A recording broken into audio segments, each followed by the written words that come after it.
परम श्रद्धेय प्रणम आदरणीय प्रधानमंत्री जी, मौजूद यहाँ पे भारतीय जनता पार्टी के राष्ट्रीय अध्यक्ष, मौजूद यहाँ पर आदरणीय रक्षा मंत्री जी, आदरणीय गृह मंत्री जी, मौजूद यहाँ पे एनडीए घटक दलों के तमाम रिस्पेक्टेड नेतागण, मौजूद यहाँ पे तमाम मंत्रीगण, मौजूद यहाँ पे तमाम विभिन्न राज्यों के मुख्यमंत्री, उप मुख्यमंत्री। आज जब हम लोग एनडीए की इस बैठक में उपस्थित हुए हैं, 12 सालों की कई यादें हैं जो कौंधती हैं। इसकी शुरुआत मेरे पिता आदरणीय रामविलास पासवान जी के साथ हम लोगों ने 2012 में पुनः की थी, और तब से लेकर आज तक जिस मजबूती से इस गठबंधन के साथ मेरी पार्टी जुड़ी रही, उसका सबसे बड़ा और एकमात्र कारण मेरे प्रधानमंत्री आदरणीय नरेंद्र मोदी जी रहे, जिन्होंने मुझे, मेरी पार्टी को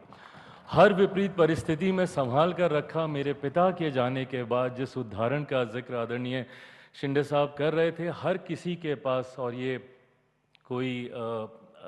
नई बात नहीं होगी जो मैं कह रहा हूँ, हर किसी के पास वो अनुभव होगा जहाँ पे प्रधानमंत्री जी ने आपको, आपके परिवार को व्यक्तिगत तौर पर प्रभावित करने का काम किया। यही सर आपकी क्षमता है और यही आपकी ताकत है, जिसकी वजह से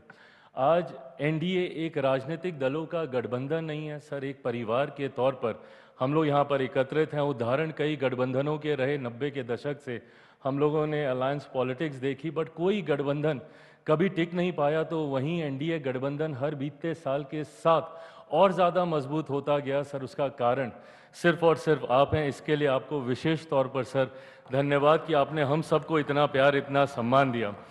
मेरे लिए बहुत गर्व की बात है सर कि मैं एक ऐसी कैबिनेट का हिस्सा हूं, आपके साथ मुझे काम करने का मौका मिला, जिनका नाम इतिहास में ही नहीं बल्कि इतिहास जिनके नाम से जाना जाएगा। जैसा आदरणीय चंद्रबाबू नायडू साहब ने कहा कि ये सदी आपकी सदी है सर। पिछले 25 साल से निरंतरता में हेड ऑफ द गवर्नमेंट के तौर पर आपका कार्यकाल, आज हम लोग जिस दिन यहाँ पर एकत्रित हुए हैं, आज देश के सबसे ज़्यादा लॉन्गेस्ट सर्विंग प्राइम मिनिस्टर के तौर पर सर, ये ख्याति सिर्फ आपकी ख्याति नहीं सर, करोड़ों उन लोगों की ये ख्याति है जिन्होंने आपके ऊपर निरंतरता में विश्वास किया। और यही कारण है सर कि आज जब आपके निर्णय देश की बड़ी आबादी को प्रभावित करते हैं तो लोगों का विश्वास आप पे बढ़ता है। आपने पिछले 12 सालों में हमारी सीमाओं को आपने सुरक्षित रखा सर, भले वो एयर स्ट्राइक के माध्यम से हो, भले वो ऑपरेशन सिंदूर के माध्यम से हो, तो वहीं अंतरिक्ष के माध्यम से भी कैसे भविष्य के विकसित भारत की नींव को मजबूत किया जाए, चंद्रयान के माध्यम से हो, सूर्य के उस चांद के उस दौर पर पहुंचने वाला पहला यान भारत के द्वारा बनाया गया। ये तमाम उपलब्धियां सर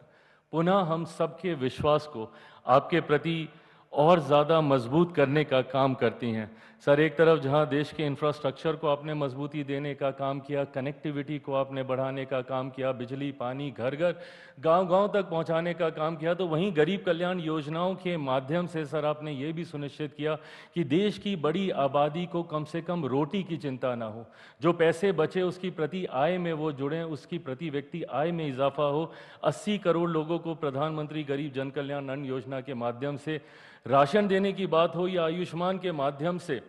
5-5 लाख रुपए का मुफ्त इलाज कराना, यही परिणाम है सर कि आज देश की एक बड़ी आबादी 25 करोड़ लोग मुख्य धारा के साथ जुड़े, गरीबी रेखा से बाहर निकले। आधी आबादी को सिर्फ सम्मान देने की आपने बात ही नहीं की सर, महिलाओं की छोटी छोटी चीज़ों को आपने ध्यान में रखा, उनके सम्मान की चिंता करके जहां शौचालय बनाए तो वहीं उनके स्वास्थ्य की चिंता कर कर आपने उज्ज्वला के माध्यम से उनको आगे बढ़ाने का काम किया। विमेन लेड डेवलपमेंट की आपने बात ही नहीं की, उनको केंद्र में लाने के लिए, सत्ता का हिस्सा बनाने के लिए नारी शक्ति अधिनियम आप लेकर आए सर। हर वर्ग का सर आपने ध्यान रखा, जहां एक तरफ गरीब उच्च वर्ग के ही क्यों ना हो पर उनको भी आपने आरक्षण देने का काम किया, तो वहीं सर आपने मंडल कमीशन को संवैधानिक दर्जा देकर पिछड़े वर्ग से आने वाले लोगों को भी सशक्त करने का काम किया। वहीं अनुसूचित जाति से आने वाले लोगों को सम्मान देने के लिए बाबा साहेब के जितनी भी जगहें थी उनको पंचतीर्थ के तौर पर सर आपने विकसित करने का काम किया। मऊ में उनकी जन्म भूमि हो, लंदन में उनकी शिक्षा भूमि हो, चैत्य भूमि हो, दीक्षा भूमि हो नागपुर में, या जहाँ पे आखिरी के दिनों में उन्होंने प्रवास किया। ये तमाम चीज़ें दर्शाती हैं सर कि आपने हर वर्ग को अपने साथ जोड़कर आगे चलने का काम किया। देश की राजनीति में जितने विवादित मुद्दे रहे जैसा जिसमें मेरे जैसे लोगों ने दशकों से राजनीति होते हुए देखी, भले वो राम मंदिर का मुद्दा हो या धारा 370 का मुद्दा हो, उस पर भी सर आपने पूर्ण विराम लगाने का काम किया। आपने देश की हर भाषा को अपनाया, हर मन से हर भाषा में अपना संबोधन दिया, हर वेशभूषा को आपने सम्मान दिया सर, भले वो साफा हो, पगड़ी हो, मैं जहाँ से आता हूँ हमारा पाग हो या गले में गमछा हो, आपने हर उस चीज़ को सम्मान देने का काम किया सर। खाद्य प्रसंस्करण मंत्री होने के नाते हर व्यंजन को जब आपने राष्ट्रीय अंतर्राष्ट्रीय स्तर पर पहुँचाने का काम किया तो उसने मेरे